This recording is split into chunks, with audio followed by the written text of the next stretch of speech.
We'll call the City Council regular meeting to order for Monday, February 5th, 2024. Would everyone please stand for the Pledge of Allegiance? I pledge allegiance to the flag of the United States of America and to the republic for which it stands, one nation, under God, indivisible, with liberty and justice for all. Call the roll, please. Councilmember Burnett. Here. Councilmember Lean. Here. Councilmember Porter. Here. Councilmember Wilson. Here. Mayor Hoyt. Here. All right. Unless there's any changes to the agenda, we'd look for a motion to approve. Motion. Second. Motion by Holly, second by Katie. All in favor, say aye. Aye. Moving on to our announcements. Item 5.1 is our resolution adopting Toys for Town donations. Chief.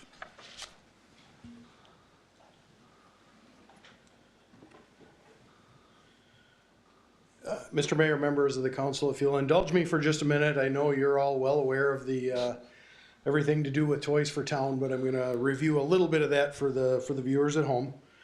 This year was our 36th year of doing Toys for Town. It started in 1988, excuse me, with Chief Dan Siebenoller. Initially served just a couple of families, and it has grown year by year and sometimes exponentially, kind of like it did this year. The program this year provided toys, gifts, meal kits, and supplementary food to 146 families and 445 children. That's about a 21% increase in registered families over just last year, which is a significant increase for 1 year. Kids in the program, children from infant up to 13 age, each received toys and gifts. Children 14 to 17 each received a Visa gift card, and each family received a holiday meal kit from Bourbon Butcher, as well as a supplemental food supply from the Open Door Pantry, which was a new addition this year. And as previously noted, you're all well aware this is an unbudgeted program for the police department. We must administer this program exclusively with donations, which is what we're here to do tonight, is to formally accept the donations that we receive for the program, and there's 3 of them that we need to acknowledge. The first one is for Enterprise Rental. We reached out to them this year. Each year we seem to add toy collection locations, and it's getting to be a lot. We had over 50 this year. So we reached out to them about renting a box truck. We were going to rent a box truck for the week, so it would reduce the number of trips that we would have to make. It was going to eliminate a storage problem for us. We were just going to leave the toys in the truck, park it inside the maintenance facility. We were prepared to rent it. They found out what it was for, and they offered to donate the use of the truck for the entire week at a value of $675. So that's the first acknowledgement that we need to make. Our second one is the Bourbon Butcher. As you're all aware, we purchase our meal kits from them for each family. It's a pretty significant purchase, but for the last couple of years, the owner, Tony Donatel, has, in addition to providing those meal kits that we buy, he donates a $25 gift card to his series of restaurants to each family. And at 146 families, we bought 150 meal kits. So 150 meal kits that he donated $3,750 worth of gift cards to his restaurants. That's acknowledgement number 2. And our last acknowledgement goes to a long list of Farmington area residents, businesses, business owners, civic and fraternal organizations. We anticipated increased costs due to inflation and increased need in registration, and so we raised our fundraising goal this year last year was $35,000. We raised it to $40,000. We anticipated there was going to be a greater need. We didn't anticipate the need was going to be as great as it was.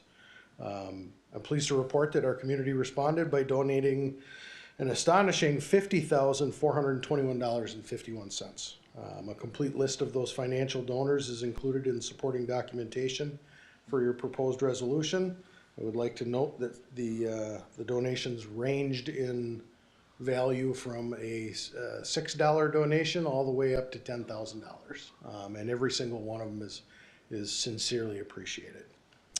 Budget impact, there is no budget impact for Toys for Town because it is funded exclusively through these donations. Any donation or portion of donation not used is held in our community engagement fund for future use. Action requested is ask any questions that you may have, and then we recommend that you approve Resolution 2024-19, accepting donations from Enterprise Rental for use of the truck valued at $675, Bourbon Butcher gift cards valued at $3,750, and financial donations in the amount of $50,421.51 for the Farmington Police Department Toys for Town program. Happy to take any questions. Thank you, sir.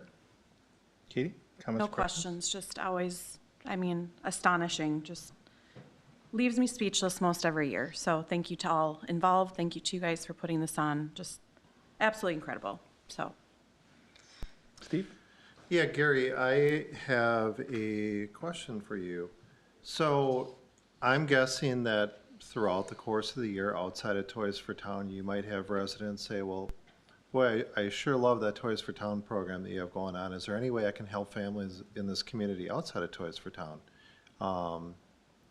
You know, do we have a, you know, do we have organizations that are top of mind that would be a response to that type of question? For sure. Depending on the time of year or how close in proximity it is to some of our other community engagement events, usually during our open house in May, for example, we collect food donations for the food shelf. Sure. Towards the fall, we start soliciting donations of school supplies and hygiene products for Yep. the kids at the school. Outside of those areas, we'll refer people either to the food shelf or to 360 Communities, both very worthy places to donate to help our citizens. Yeah, thanks for, and part of the reason I asked that question is because I am aware that the police department, along with other organizations, do so many good things throughout the year. I mean, this by itself is incredible. Right. But it doesn't really even stop there. I mean, your team, you know, continues to serve the community in this way throughout the year. For sure. So, thank you very much. Nick? No questions, just another thank you like last time. It's the best day of the year for me. Holly? It's one of these things that makes Farmington special, right? It's an opportunity, if you're not involved, to mark your calendars every single year and make it a point to get involved. And it definitely takes a village. So a huge amount of thanks to the police department for everything that you guys do behind the scenes, around the scenes, in the scenes to make it happen. Certainly, you know, resident support, community support, and all of the other entities that come together. But I know that this is a heavy lift and a big load for your department. So many thanks. Thank you. Yeah, it takes a landing spot for the implementation, the organization, and the facilitation of the program, right? And without the police department's involvement in the program, it wouldn't be as successful as it is. But it is a shining example of the lift that this community does every single year. And the list always surprises me, right? It's not just how many families are served, how many kids in our community are served, but how many people continue to step up. Individuals, families, youth groups and organizations, the fire department, nonprofits, our local churches, like everybody is involved. I think, I don't feel as if there's anybody who's not a part of this, and just that, you know, I want people to let that resonate, that this program exists because of the efforts of the masses, but it has to be organized and facilitated through the PD. Like it wouldn't be possible without your team's tremendous lift every year and a huge time commitment. And so I know this was your last year for this program, but it couldn't go out for you. It couldn't go out a better way, being able to serve as many people as we did and truly affect the lives of hundreds of people every year. So a deep, heartfelt appreciation. Thank you. It's my pleasure. With that, we would look for a motion to approve the attached resolution as presented. Motion. Second. Motion by Holly, second by Katie. Call the roll, please. Councilmember Lean, Yes. Councilmember Porter, Yes. Councilmember Wilson, Yes. Mayor Hoyt, Yes. Councilmember Bernatz. Yes. Thank you, sir. Our next item on the agenda is citizen comments. If there's anyone in attendance that would like to speak at this time. If not, we will move on. Item 7 is our consent agenda. Would seek a motion to approve the consent agenda. Motion to approve. Second. Motion by Steve, second by Nick. All in favor, say aye. Aye. Moving along swiftly here to new business. Item 12.1 is our Fire Department 2023 recap and 2024 goals. Chief Elvested. Thank you, Mayor and Council. We're here tonight to present to you the 2023 recap and 2024 goals. So just a year, the review of the last year. In 2023, the fire department had 1,150 calls for service compared to in 2022, we had 1,212. So we saw about a 5% decrease there. Then below is the breakdown of them by station. Station 1 responded to the most amount of calls, 472. Then our duty crew picked up 404 calls. And then Station 2, 285. And then the officer or SOT callouts, those are just generally the one person on call or SOT members, 82 calls. So here's the breakdown of the last 10 years. We've been seeing that decrease over the last 10 years. 2020, we saw a little dip, and then it's been kind of really skyrocketing up since 2020. Breakdown of the types of calls. We're primarily responding on medical calls, 62% of them are medicals, followed by 38 we categorize as fire type incidents. Some of our top incidents there, obviously the top 4 are medicals, Delta level medicals being the second most serious, and then the Alpha medicals are least serious. So those Alpha medicals, we generally run on those either if requested by police or ambulance, or if we have a duty crew on. And then our vehicle crashes, 53%. Gas leaks there, we are starting to see a little bit of an increase in the gas leak calls as we're starting to dig in the ground a little bit more around Farmington. We're putting in fiber lines and more buildings. We have seen an increase in those types of calls of people hitting gas lines. And then building fires, we had 25 building fires last year.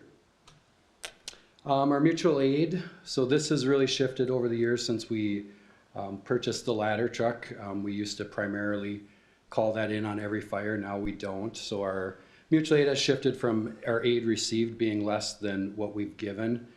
So last year we provided mutual aid or received mutual aid 13 times, and we provided it 21 times. This is a picture of a fire over in Hastings, and I just wanted to share with you the ladder truck and its capability. There's not a lot of ladder trucks that are set up for the rural type fires. As you can see there, the ladder truck is drafting off of its own water supply, so that's pretty unique to our truck. It's very multi-purpose. We run that ladder truck just like a fire engine. It has all those capabilities with the aerial ladder device. So this was a specific call for Hastings specifically for that truck in the rural area. And then our second alarms, this is just kind of, we gauge this based on our initial response to see if we're sending enough units. If we see this number getting really high, that might mean that we're not sending the right amount of units to the initial page. So our fire incident command on 39 incidents requested a second alarm, meaning the initial page didn't have enough resources.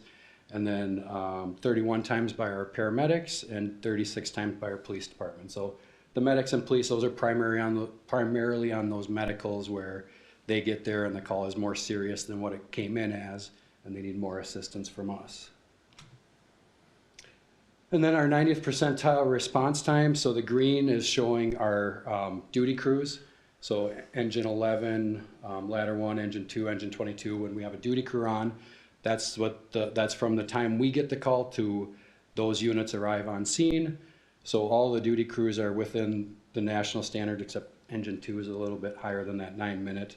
And then if we're calling them out from home, you see those numbers increase quite a bit there on all the units. And then our Firefighter of the Year. I always like to highlight our 2023 Firefighter of the Year. Heath Walker is one of our crew leaders. That award was given at the banquet, as all of you saw. And then our Fire Officer of the Year, Lieutenant Bob Eibner. And then our accomplishments of last year, the 150 years of fire service celebration. That was a huge undertaking for our department. The parade, all the planning for the events at the fairgrounds.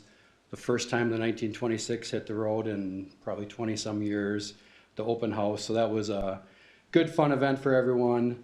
Last year we did update all of our paid on-call job descriptions, updated all of our policies and procedures, and then continued all of our life safety inspections of our commercial buildings and multi-unit buildings. And now Chief Price will give you the public ed review. Good evening, Mayor and City Council. I'm going to just speak briefly here on the public education for the Fire Prevention Bureau. So the department itself did 83 hours of public education. In those 83 hours, we were able to reach 547 community members. There are engagements that we do that we can't count the numbers, such as our open house due days, where we interact continuously with individuals. That number is a hard number of what we were able to count. Part of it is also 441 life safety inspections. That includes everything from hydro, flushing, finals, annuals, all of the stuff that goes into the fire prevention. Our public relations that we do, the Community Expo, as you can see, Mighty Machines, safety camps, Easter egg hunt, Relay for Life, it's an endless list. We're constantly being called out to daycares, for a truck to do everything, and that goes into our public education for fire prevention. We reach everything, the individuals from 2 years old to 88 years old to 97 years old, and we have a education program for every age so that it fits those ages. And so that's one of the things that we do for our public relations, which is part of our fire prevention program. Thank you. All right, so our 2024 goals, our number one goal there is to increase our recruitment efforts. That's a big deal. I'm sure you all know what the challenge is in the fire service of recruiting, retaining paid on-call members. So that's one of our top goals this year, to do everything we can. We have some ideas of some programs we can implement. We're going to try and get an ongoing recruitment effort throughout the year. We may not hire more than once a year, but we want to just keep that recruitment stuff going throughout the year, get them on board, and then train them, in our fire academy at the next time we hire. And we really want to reduce the amount of false alarm calls. We're having about 160 some false alarm calls every year. So we want to get the word out on smoke alarms, fire alarms, make sure that we're following up on any commercial buildings that we might be having alarm problems with. We also want to update our mission, the fire mission, vision, and core values. And then focus on firefighter health, the emotional, cardiac, and cancer. That is a huge problem in the fire service. And then plan for future station locations, and then our current station needs. With that, we will stand for any questions you might have. Thank you, sirs. Yep. Nick. Go the other way again. I had a question, but I lost it here. All right, Holly. No questions, just a huge amount of thanks to the entire department for everything that you do. Ultimately to the point that you were making, recruitment efforts are probably the greatest stressor when it comes to how you continue to maintain the level of service that you're providing to residents. So, anything that can be done to support that effort, I definitely appreciate and understand the necessity for. So thank you. Katie. Yeah, I would echo the thank you. I think your department certainly embodies the work hard, play hard mentality, and it's fun to watch the camaraderie and support that they have for one another as we've gotten to know different folks on the department. I think retention is good, comparably speaking, and that's really great to see. So I love all the PR stuff you guys are doing. I think our core services do amazing at that. I think all of our staff does great with public relations and those community efforts that we make. So thank you. Loved my 3-year-old still talks about every time we pass the fire station across from Bachman, and I can never remember, is that 1 or is it 2? 1. Okay, every time we pass, we went there for the, so he remembers the 150th celebration. Obviously, everybody remembers the fireworks quite well. So fun year for the department, and keep up what you're doing. Thank you. Thanks. Steve. Yeah, thank you for the really nice update. And I like the fact that you pointed out all the different ways that you serve the community. I mean, I think all of us see that, and I think the public sees it, but it's a good reminder that, this is time that all of you are taken away from your families in most cases to do all these different volunteer efforts. Justin, I do have a question. So the disparity between calls out of Station 1, Station 2, is that a function of Ladder 1, or has it always been that way, or? It's always kind of been that way. So the demographics of the city, and we respond to primarily more medicals. We see more medicals in the Station 1 area versus Station 2. Okay, so it is really a function of geography of where the call is and where it. Yep, yeah, because the dispatch system sends the closest unit, so it's not like we have specific boundaries. It's based off of the drive time it takes to get to the call, and Right. a lot more of the calls are down in Station 1's area. The duty crew helps even that out. The more often we have a duty crew on, they can pick up a call in Station 1's area where we're not paging out the station. Got it. And then with the false alarm component, are you seeing that on the business side more? Are you seeing that on the residential side more? We're seeing it on both sides. So we get a lot of the smoke alarms that are older than 10 years old, and they just start alarming, and people call 911 because that's what we tell them to do when their smoke alarms go off. We get there and there's nothing wrong with the alarm other than it's older than 10 years. State Fire Code says at 10 years they need to be replaced. So that's kind of the message that we try to get out there.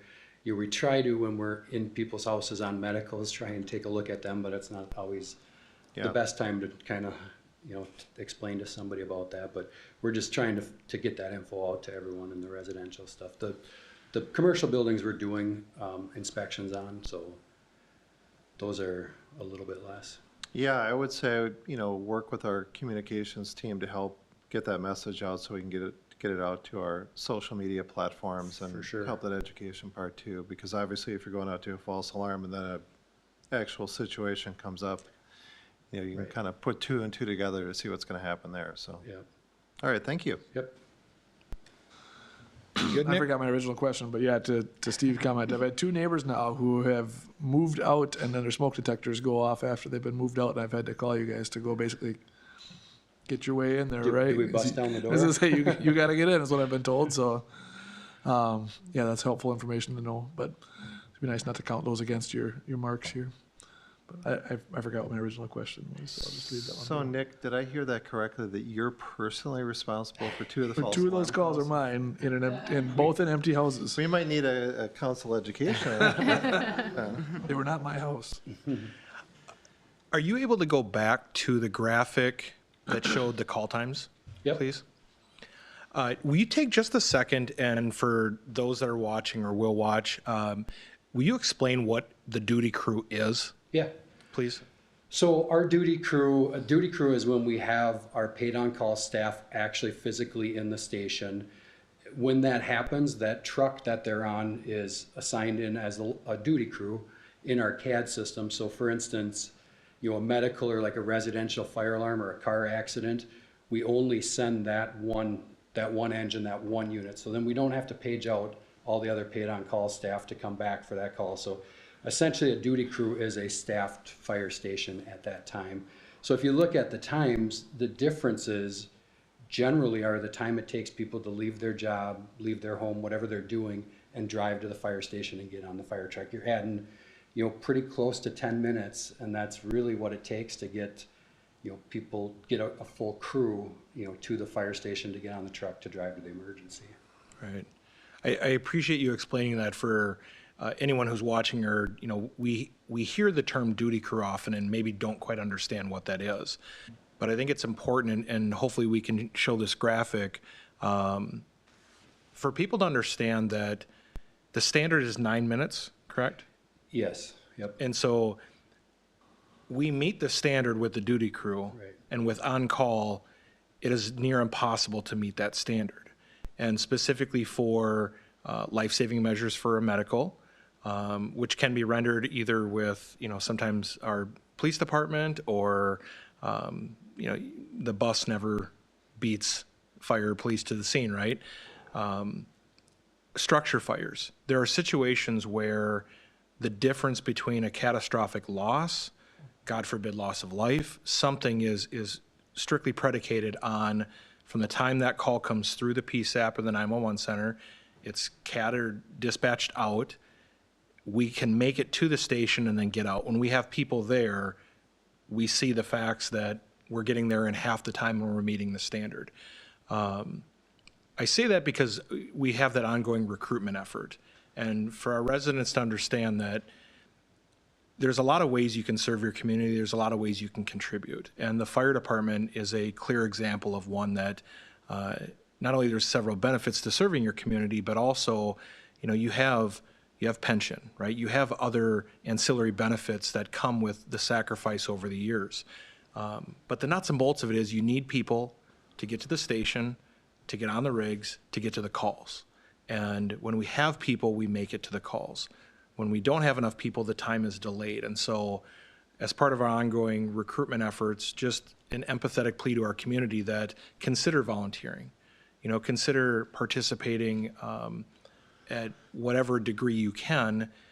And yes, there's a lot of community outreach and there's some educational benefits, but it literally comes down to the ability to do the job in the time that we need to do it to avoid the catastrophe. And so I hope people see that graphic and helps maybe steer them more towards at least considering the recruitment efforts.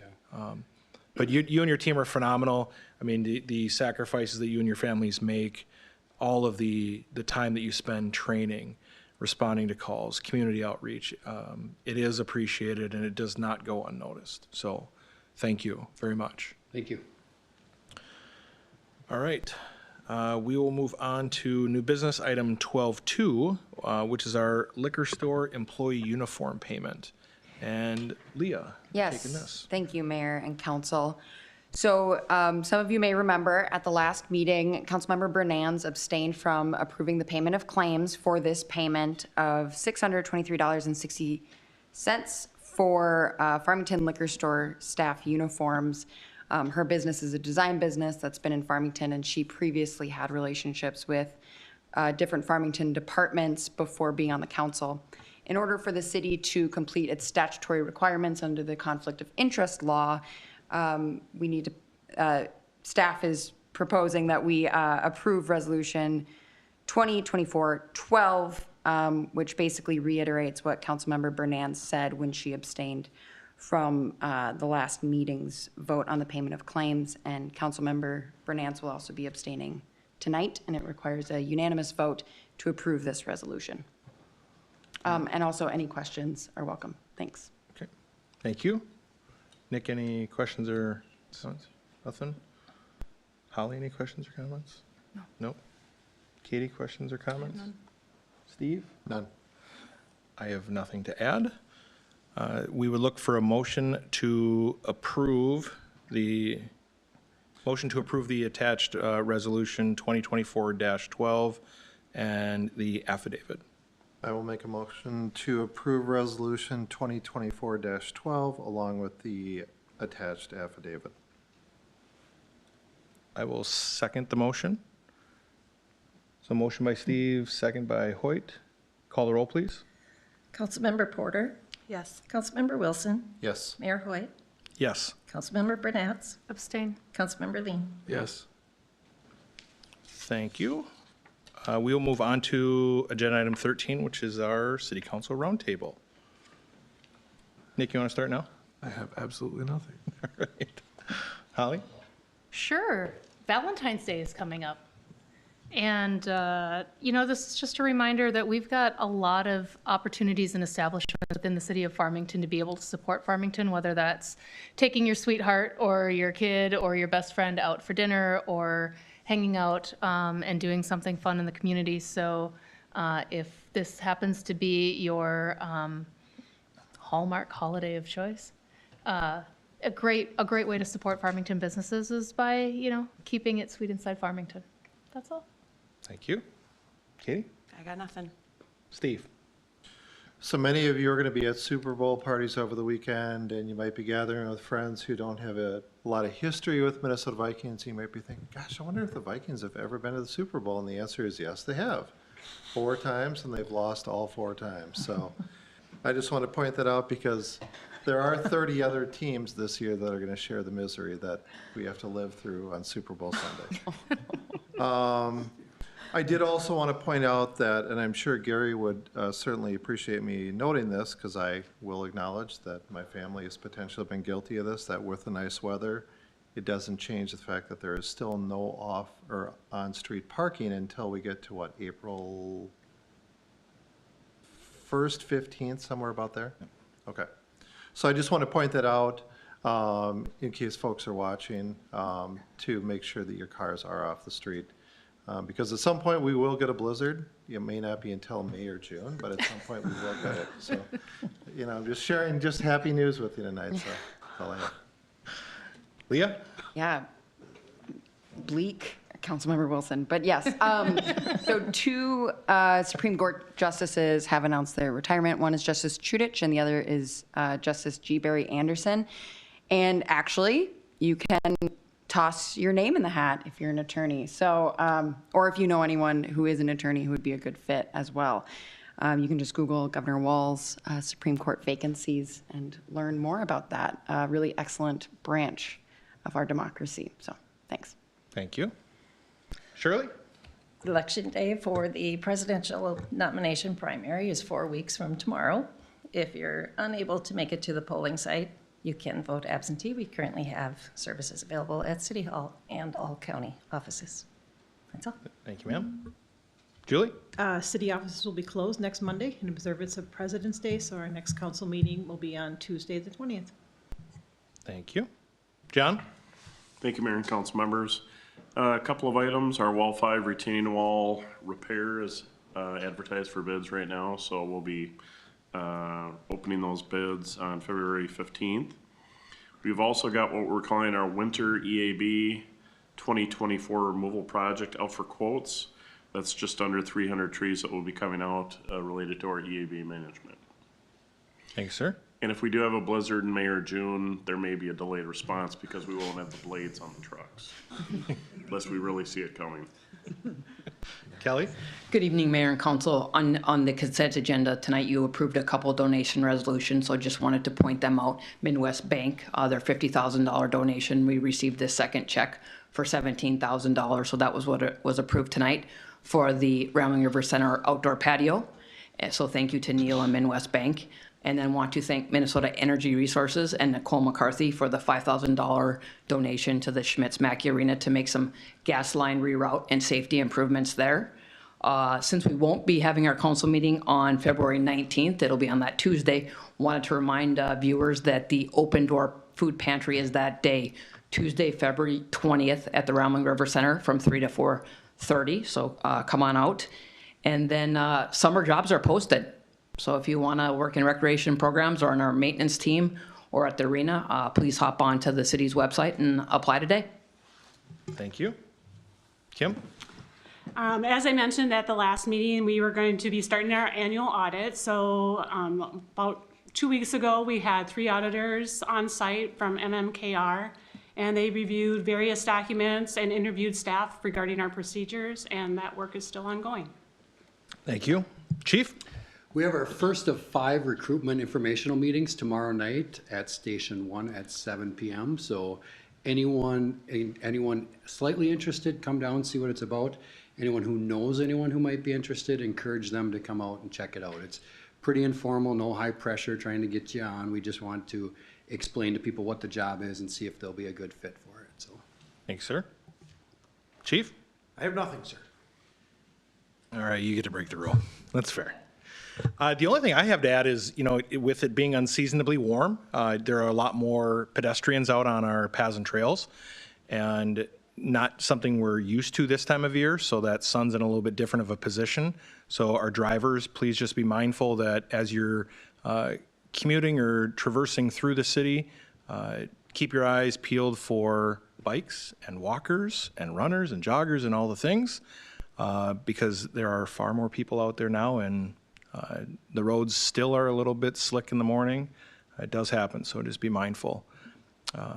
With that, we look for motion to adjourn. Motion. Second. Motion by Steve, second by Holly. All in favor, say aye. Aye. We're adjourned at 7:34.